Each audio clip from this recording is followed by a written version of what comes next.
Seorang anggota TNI ditembak anggota polisi di Jeneponto, Sulawesi Selatan. Penembakan diduga dipicu istri pelaku yang selingkuh dengan korban. Warga perumahan Mutiara 7, Kalokuang, Jeneponto dikejutkan dengan suara tembakan dari rumah Serda Hasanuddin. Suara tembakan itu terdengar beberapa kali. Menurut informasi, penembakan tersebut terjadi pada Kamis 14 Mei 2020.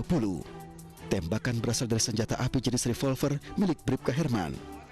Herman mendapati istrinya sedang kencan dengan Hasanuddin di kamar.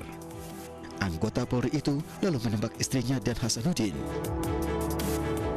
Istrinya mengalami luka tembak pada bagian kaki, sementara Hasanuddin mengalami luka di bagian kaki dan dada sebelah kanan. Pasca insiden penembakan tersebut, Kapolda Sulawesi Selatan Irjen Pol Guntur Laupe bersama Denda Kasdim Kodim Jeneponto mendatangi Mapolres Jeneponto.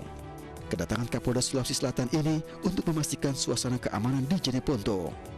Menurut Kapolda Sulawesi Selatan, saat ini pelaku yang merupakan oknum anggota polisi diperiksa di Mapolda Sulawesi Selatan dan akan diproses sesuai dengan hukum yang berlaku. Pelaku akan dikenakan tindak pidana umum dan juga kode etik kepolisian. Dua aturannya akan dikenakan kepada pelaku. Pelakunya adalah anggota polisi, kita akan proses sebagaimana aturan hukum yang berlaku. Saat ini memang anggotanya sudah diperiksa di Polda, penahanan. Dan selanjutnya kita akan lengkapi berkas untuk diajukan ke penuntut umum. Jadi yang bersangkutan kena tindak pidana umum dan juga kena kode etik kepolisian. Hingga kini kedua korban tengah menjalani perawatan di Rumah Sakit Bayangkara dan Rumah Sakit Pelamunia Makassar. Untuk mengetahui perkembangan terkini kasus polisi tembak istri dan anggota TNI, kita akan terhubung dengan Kabid Humas Polda Sulawesi Selatan, Kombes Pol Ibrahim Tompo. Selamat sore Pak Ibrahim. Selamat sore Dapi, selamat sore Anies. Baik, Pak Ibrahim bisa dijelaskan bagaimana sebenarnya kronologis sehingga oknum polisi ini bisa menembak anggota TNI dan istrinya sendiri? Iya, jadi mohon maaf nih Dapi ya. Jadi kita sejak kejadian ini kita bisa cuma memberikan konfirmasi berupa pembenaran bahwa kejadiannya ada. Namun kami juga mohon maaf juga kepada publik, mohon maaf kita tidak bisa menyampaikan terkait dengan kronologis kejadiannya tersebut. Hal ini kita pertimbangkan untuk menjaga kepekaan situasinya. Nah, kita tahu bahwa kondisi sosial masyarakat di wilayah tersebut memang cukup peka dengan hal-hal yang demikian. Jadi memang kita tidak melansir untuk menjaga kepekaan situasinya. Baik, artinya memang jika demikian, apa sebenarnya dugaan sementara terkait motif hal ini, Pak? Motifnya memang karena percintaan. Jadi cuma sampai batas itu saja bisa kita lansirkan. Artinya urusan atau masalah personal begitu Pak ya? Urusan personal dan bukan institusi. Nah saat ini memang sudah ada koordinasi baik dengan Pak Kapolda dengan Pangdam. Nah kemudian Pak Kapolres dengan Dandim juga sudah berkoordinasi di TKP. Kemudian juga Propam sudah berkoordinasi dengan POM untuk melakukan pemeriksaan dan pendalaman terkait masalah penanganan kasusnya. Baik. Saat ini untuk pelaku dari oknum polisi tersebut sudah diamankan dan juga sudah dilakukan pemeriksaan. Baik Pak Ibrahim, kami ingin mengkonfirmasi betul ada 3 kali tembakan ya Pak yang bersarang pada kaki korban? Itu betul.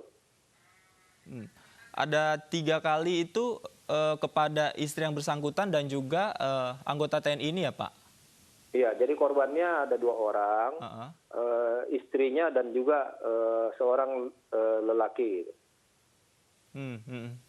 Kejadiannya ini memang ketika situasi lagi sepi di lingkungan sekitar ataukah memang sempat didengar oleh tetangga yang bersangkutan Pak?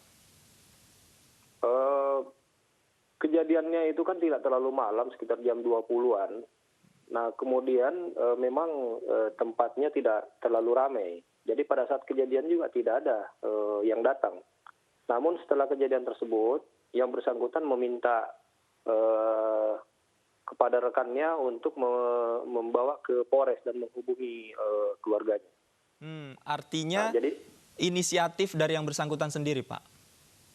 Iya, jadi laporan yang ada dari pendalaman kepada yang bersangkutan bahwa memang pada saat memperingatkan kepada kedua orang tersebut terjadi perlawanan perebutan senjata. Nah, perebutan senjata ini akhirnya berakibat penembakan tersebut. Nah, setelah kejadian itu juga yang bersangkutan menyerahkan diri langsung ke Polres. Baik. Artinya ini inisiatif dari yang bersangkutan, Pak, ya? Iya. Kalau untuk sementara memang pendalaman kita lakukan belum sampai terlalu dalam, namun informasi awalnya bahwa dia mengeluarkan tembakan sebanyak 4 kali. Nah, mengingat bahwa revolver itu isinya ada 6, masih ada 2 butir tersisa di dalam. Ini salah satu indikasi juga menunjukkan bahwa memang tidak ada niat dari sebenarnya pelakunya untuk menghabisi, tidak ada. Baik, artinya hanya dengan peluru yang tersisa di dalam senjata tersebut, Pak, ya? Iya. Pak, kalau untuk korbannya, Pak, kondisinya saat ini seperti apa, Pak? Memang semua masih perawatan. Istrinya itu kondisinya sudah bisa diajak berkomunikasi, namun masih tetap dengan peralatan medis. Kemudian yang prianya masih belum bisa dikonfirmasi karena masih dalam UGD. Baik, Bapak Kombes Pol Ibrahim Tompo, terima kasih sudah bergabung bersama kami. Kita tunggu terus perkembangan kasusnya. Selamat sore, Pak.